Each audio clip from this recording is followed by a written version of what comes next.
各位棋友大家好，今天我们继续和大家来分享武功正数九段的一盘先礼后兵的直线屠龙名局。这盘棋是1984年11月22日日本第9期棋圣战挑战者决定战当中的一盘棋，由武功正数之黑对阵当时的天元片冈聪。在这次比赛当中，武功九段先是战胜了淡路修三，接下来又战胜了坂田荣南，而在这一时期也正是他的宇宙流大爆发的时期。从1981年到1982年这一段时间，武功九段之黑时大量的采用了2连星、3连星乃至4连星的开局，获得了宇宙流的称号。1984年这一时期，他的3连星布局已经非常有名气，在日本棋坛独树一帜。接下来我们一起来欣赏这盘棋。黑棋依旧采用了3连星的开局，而片冈聪应以3-3和星位。下一手棋白棋挂角，以下是常见定式。下一手棋黑棋普通的招法，武功九段下4连星最多，白棋如果点角，黑棋挡住，这个在他和赵志勋九段的对局当中曾多次出现过，这样也是一局棋。但是本局当中武功九段有意求变，下出了特别的一手，此时黑棋直接一尖手脚，看似速度慢，但是脚步更为扎实。白棋自然不肯再让黑棋站到上方星位，下一手白棋在边上拆了过来，黑棋马上尖冲，对白棋发动反击。白棋贴棋，黑棋长，接下来白棋跳，捞取实地，黑棋在边上拆出。这一带双方成对攻之势，片冈聪也不甘示弱，下一手白棋跳起，反过来对黑棋的3颗子发动威胁，黑棋挡住先手，威胁脚步冲断，白棋粘住不断，黑棋的飞是必争的要点。此时如果黑棋从边上拆逼过来，被白棋飞在此处，黑棋再逃，白棋罩住，这样的结果虽然黑棋做活并不困难，但外围一旦将白棋撞后，整个白棋左边及下方乃至中央一带将形成大的模样，这是黑棋不愿意看到的。所以实战当中黑棋在此飞出，白棋下一手选择了在边上飞，这也是很贪心的一手。普通情况下此时白棋在上方拆一手是稳健的下法，这也是 AI 的一选。但是片冈聪从左边捞地，而武功九段接下来下出了惊世骇俗的招法，黑棋直接连压4线，走后自身，白棋也不甘示弱，从5线扳头，黑棋继续扳起来，不惜损实地，给上方的2颗白子施加压力。下一手白棋强硬连扳，至此本局的骨架已大致形成，白棋在左边一带大量的捞取实地，上方2颗白子做好了制骨准备。下一手棋黑棋单长，白棋后势不断，接下来黑棋从上方拆逼也是绝好点。此时如果黑棋拐头，虽然非常厚实，但一旦在这个地方被白棋做活，黑棋的外势将难有用武之地。所以实战当中黑棋逼住，白棋下一手趋阵处理自身，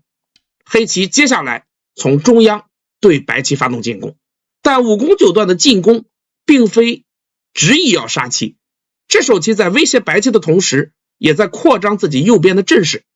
而白棋下一手棋堂堂正正跳出，黑棋侧试探白棋应手，白棋接下来反过来在边上拖，侦查黑棋的动向。此时如果黑棋扳就中计了，这样白棋断掉之后，上方的这颗黑子变薄，这一带白棋也有各种先手，这样白棋逃挪起来并不困难。 AI 认为黑棋可以扳在左边，但武功九段在名局细节当中说到，如果扳在这儿的话，担心凑白棋退的好掉，这样这一带黑棋还有一些弃紧和断点的毛病，并不满意。所以实战当中黑棋选择了极为厚实的单退，同时也在试探白棋，如果白棋现在还是退回的话，那么黑棋这一带棋形要更为厚实，黑棋也没有强杀白棋之意。下一手棋武功九段准备直接点角，破坏掉白棋左边一带的实力，这样如果白棋挡住，黑棋顺势长出，白棋左边已经不大。而实战当中片冈聪似乎也察觉了武功九段的意图，下一手棋白棋直接在脚部扎钉。片冈聪认为这块棋补一手未必能活，不补也死不了。而武功九段下一手棋在中央后势拐头，继续补强自身，加强基础设施建设，继续保持对白棋的压力。而白棋依旧贯彻此前的意图，这块白棋片冈聪始终认为是死不掉的。白棋从下方搬，再次捞取实地。黑棋扳住，白棋强硬连扳。接下来黑棋打完之后单退，这无疑对于上方的白棋又是一次警告，而片冈聪对此置之不理。下一手棋白棋再立一手，现在下方一带的实地几乎已经全部被白棋攫取，但是白棋的大龙愈发危险，黑棋的硬头对于白棋的出路是有致命的威胁。下一手黑棋终于开始动手，尖刺威胁白棋两个断点。白棋从上方拖也是局部的长形，利用这两个挤的先手试探黑棋。黑棋扳住，而白棋此时面临选择。下一手棋白棋选择了在中央跳，但局后复盘，赵志勋九段认为这手棋有问题。自估赵志勋是大行家，他认为这三颗白子现在还比较轻，白棋应该抓住这个时机在此先挤。黑棋粘住，白棋连扳是局部好手，这样黑棋断，白棋粘住。下一手棋黑棋不能吃，否则白棋断吃先手，黑棋再走，白棋贴住，这三颗黑子被吃，白棋的止沽成功。而黑棋如果不能吃，只好单退，白棋可以先吃住上方这颗子，这样一来上方的白棋已然活棋。黑棋如果再去切断白棋，白棋可以从下方一带削过来，若即若离的看清三颗子，同时瞄着右边一带的打入。这是赵九段的建议，跟 AI 的一选完全一致。而片冈聪实战当中在此先跳一手，显然对于自己的大龙还是极有信心。黑棋顺势再围，白棋继续逃出。片冈聪的此手也是好手，片冈聪当然知道上方挤了之后连扳的手段存在，现在他已经发现了这个地方的玄机，所以走在此处，看似这个地方联络有缺陷，但如果黑棋在这一带强行分段的话，白棋可以先将上方活出，再从这个地方灵活弃去。但武功九段此时已经不再给白棋机会，虽然从胜率上看现在双方还是差不多，黑棋稍优，但是接下来黑棋在此后势拐出，再一次对白棋发出了警告。白棋依旧执迷不悟，强行的在下方捞空，黑棋靠出。下一手白棋在此靠，寻求腾挪，黑棋扳切断白棋退路。现在白棋退的时候，黑棋虎在了此处，这是武功九段给片冈聪做活大龙的最后一次机会，也是最后一次警告。此时白棋的本手应该在此扳，继续处理大龙，这样黑棋的胜率 65% 左右，目差5目。但实战当中财迷的片冈聪在下方跳了一手，这手棋走完，下方已然全部成空，但是大龙的处境却愈发的危机，黑棋也不再给白棋做活的机会。下一手黑棋扳住，白棋再回到上方挤要做活的时候，情况已然发生了变化。黑棋粘住，白棋此前在中央这一连串的交换反而将自身全部下重了。如果现在白棋还是选择在上方连扳做活的话，那么黑棋可以打在此处然后冲出。一旦中央的白棋被全部鲸吞，这一带白棋已经失去了借用的可能，这个图即使上方活了，白棋也是打叉。所以实战当中片冈聪心一横，干脆全部拉出来跟黑棋练一练。黑棋在上方打吃是破眼要点，白棋粘住，黑棋二路虎。这手棋很好的诠释了最好的进攻是防守这样一句围棋格言，而这一代黑棋的进攻招法招招都是一选。下一手白棋在上方爬，希望增加眼位，黑棋强硬尖在二路，不给白棋做眼的机会。同时这手尖也使得黑棋在角上将来虎了之后连扳成为先手，增加了黑棋自身的眼位，攻守兼备。白棋眼看上方眼位尽失，下一手无奈只好回到中央继续寻找头绪。而黑棋的这手虎表明了武功九段的态度，要全歼白棋，一个不留。下一手白棋粘住，补掉这一带的冲断，黑棋顶，试探白棋应手。白棋实战当中选择了长出的下法，但是黑棋75手，跳方又是攻守兼备的好棋，既补好了自己的棋形，又破坏了白棋的眼位。局后复盘的时候，不甘心的赵志勋九段反过来问武功九段，如果白棋此时点方，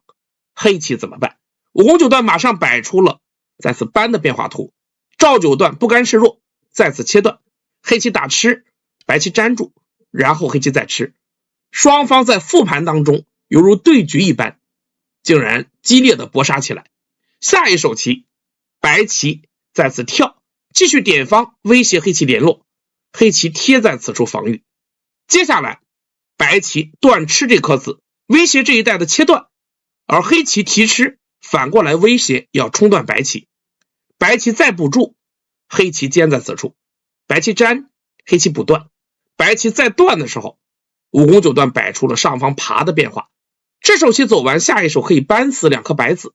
而白棋挡住，黑棋可以再次扳，白棋拐过，黑棋粘住，下一手扳在此处，白棋依然无法逃出。而当白棋再补棋时，黑棋可以在脚步扳了，再一路连扳。接下来团在此处，上方有一只野，这个地方的野白棋也破不掉。看到这个图，白棋上方只有一只后手野，中央这一带眼位尽失，这个地方并没有野。赵九段也放弃了抵抗，随后说道，白棋还是应该考虑先将上方做活，将尾巴弃掉的下法。但实战当中，我们继续欣赏，片冈聪选择了正面迎战，贴在此处，被黑棋跳完之后， AI 认为此时黑棋盘面已经领先超过30目，显然认为白棋这条大龙已无活路。下一手棋，不甘心的片冈聪再次靠出，这也是局部常用手筋，但可惜周围的黑棋非常厚实，黑棋就简单的向上长出，白棋挡住，黑棋拐，白棋连扳，意图让黑棋气紧，浑水摸鱼，但黑棋就鱼形顶住，白棋再扑，黑棋提，白棋挤住，黑棋在上方跳入破野。下一手白棋打黑棋粘住，虽然这一带黑棋的棋形不好，但白棋自身也有断点，无法切断黑棋，而这颗跳方的子现在也是闪闪发光。下一手棋，白棋在上方冲，黑棋渡过，接下来白棋再尖，黑棋破野。片冈聪九段已经用尽了做眼之能事，但依然无法找到眼位。接下来白棋回到中央虎住，这也是眼形要点，同时威胁这一带的扳挖以及上方黑棋的断点。但可惜武功九段在自战解说当中说到，这个时候他已经算清了变化，白棋没有活路。下一手棋，黑棋同样还以一步到虎，也是好手。接下来白棋再虎的时候，黑棋简密一冲，现在白棋如果增加眼位，黑棋挤在此处，里边是个弯三，而这个地方无论白棋怎么挣扎，都无法断掉黑棋。实战当中，白棋下一手选择了粘住，片冈聪已然准备玉碎的下法，黑棋在左边冲了一手，而白棋没有再理会，用出了最后的骗招，白棋靠在此处。这手棋的目的是引诱黑棋再次扳，如此一来白棋可以再次冲出，黑棋退，白棋再冲，黑棋挡住，白棋打吃，黑棋挡住，接下来白棋断完之后在上方切断。这个图白棋找到了一次机会，因为现在我们看到上方的这个提吃变得非常严厉，而这一带还有断点，黑棋不能粘这个，否则白棋断打之后可以直接将黑棋蒸死。这个图白棋做活，黑棋崩溃。那么在白棋断的时候，如果黑棋从下方粘，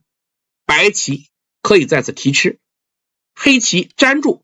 白棋的这步团就成为了先手。下一手扑在此处，有打劫吃住3颗黑子的手段。黑棋如果补棋，白棋挡住，这样白棋就做活了。而如果黑棋强杀，白棋扑进去，双方开劫，但白棋有众多的本身劫财，这个图黑棋也没有把握。而断的时候，如果黑棋吃，白棋还可以打完之后立下去，黑棋再吃，白棋提，和刚才大同小异，这个地方白棋还多出了劫财，所以这是片冈聪最后的一个理想图。但可惜再狡猾的猎物也斗不过好猎人。下一手棋，黑棋搬在下方，白棋在刺，黑棋粘住的时候，片冈聪天元无心再战，直接投子。本局武功九段面对片冈聪僵尸流士的下法，疯狂捞取实地，置大龙于不顾，采用了先礼后兵的屠龙战术，在这一带屡次补后自身，给白棋做活大龙和围控的选择。而当白棋最终选择强行围控的时候，黑棋出手直接将白棋杀掉，展现了强大的直线算路。这也是武功九段职业生涯当中的直线屠龙名局之一。本局就和大家分享到这儿，感谢大家关注，我们下个视频再见。